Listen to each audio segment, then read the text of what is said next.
Sana nga bayaran tayong DDS supporters, yaman na siguro natin. Pero nasa puso mo yan dahil nakita mo at namulat ka sa mga nagawa nila, kaya naging supporter ka nila. Proud DDS here. Ako rin naman proud DDS kahit na merong mga tanga sasabihin nila mental illness ang pagiging DDS. Hindi siguro. Kasi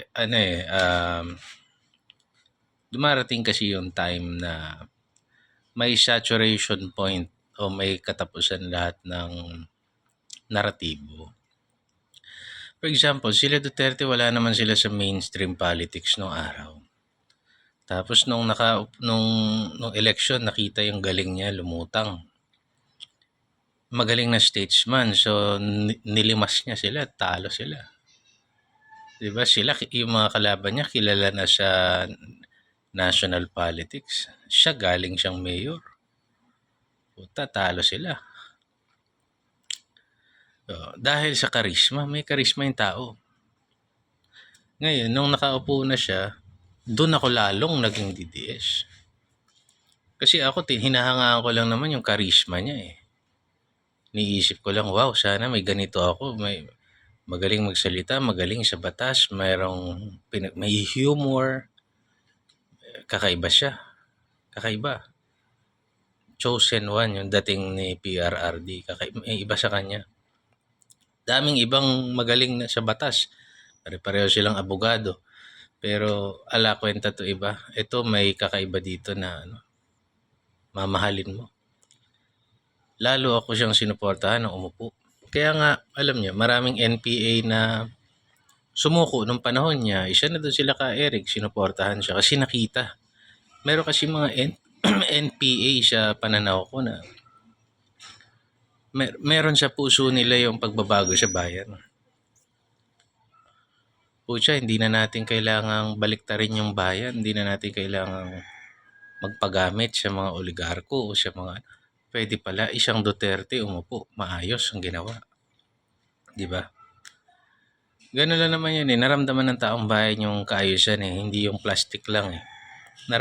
Ako nga eh. Layo ko naman sa Davao. Puro mga pinklawan pa dito sa lalawigan namin, sa city namin. Puro pinklawan lahat. Kundi pinklawan, dun siya kung kanino sila nakakakuha ng pera.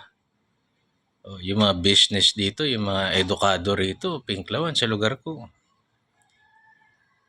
Pero ako naramdaman ko yung Duterte. Ngayon, bakit sisiraan? Ayaw mo ba nung ganong kaayusan? Ayaw mo ba na... Ako kasi simple lang. Siguro, wala naman ako sa level nila na baka marami yung bonus nila pag iba yung tao o yung korporasyon nila o yung kung sino man, kung napopromote siguro sila kung saang posisyon, di ba? O kung mambabatas, maraming funding pagka hindi Duterte, baka ganun. Pero ako kasi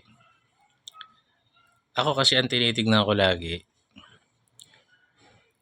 sino ba yung nagpoprotekta sa life, liberty, and property mo? Sino ba yung merong concept ng tunay na hustisya? Hindi yung gawa-gawang hustisya lang. Etos. Sino yung trying to be just? Trying na protektahan yung citizens niya. Diba? Actually, doon sa mga addict, may warning yan eh. You stop. Di ba? You stop. Winarningan na kayo. Hindi na nga dapat kailangan sabihin sa inyo yan eh. To stop. So, maraming nakaranas nun, maglakad-lakad dyan, mamili ng pandesal dyan, safe. Marami tayong mga kababayan, graveyard shift, safe ng panahon ni Duterte. Pag nagpupunta ako ng Maynila, mga taxi drivers, grab drivers, sinasabi nila, iba ngayon, safe. Naramdaman nila yung safety. Naramdaman ko rin yung protection sa property.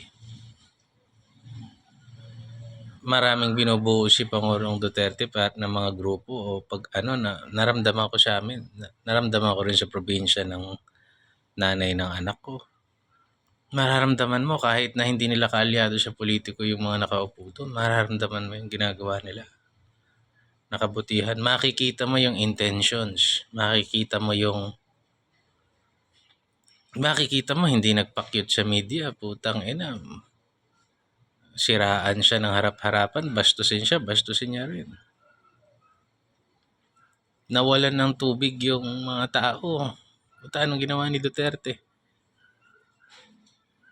Binangga yung oligarko.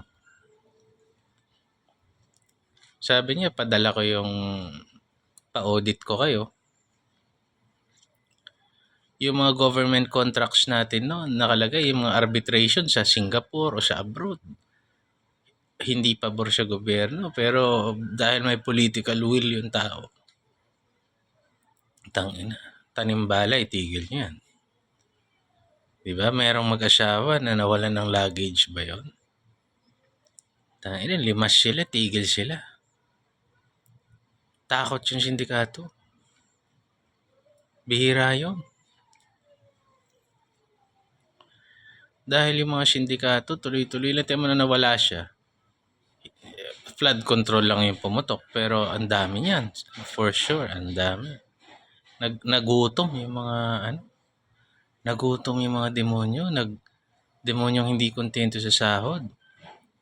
Gumawa ng mga illegal, mga putang ina. Kasi walang political will yung namumuno o baka kalyado nila. Tapos bubusugin ka ng ayuda, kunwari, ayuda. Putang ina nila, di ba? Si Duterte, pag nagbigay ng ayuda, napapanahon, nagbibigay lang yan ng ayuda. Minsan kahit wala ng pera, mag-aayuda yan pagka pandemic o pagka may sinalanta ng bagyo. Tangina, iba yung dignidad ng Pilipino. Iba yung dignidad ng Pilipino. Ang napapansin ko lang, mayabang ka na lang para hindi mo tanggapin yung kabutihang ginawa ni Duterte. Affected ang business ko. Shit. Hindi ma-appoint yung aking bata. Kasi wala akong connection kay Duterte. Naging ganun ang mga putang ina. Yun lang naman yung gagalit eh. Yun lang yung nagagalit ng mga tanga eh. Tangina, ako kahit di ako ma-appoint ng putang ina doesn't matter kung titignan mo yung bansa, yung kagandahan ng bansa. Kasi ako, mindset ko na nakaupo si Duterte, yayaman ako dito. Bakit ka mo? Safe eh. Baka pwede ako maglako-lako ng pandesal dyan sa labas. Kahit gabi. O baka masarap mag-isip ng legal. Ano ba yung makakatulong sa mga citizens? Ano ba yung mag-iisip ka? Legal. Iba yung Duterte. Yung mga yumaman siya illegal, sila yung galit.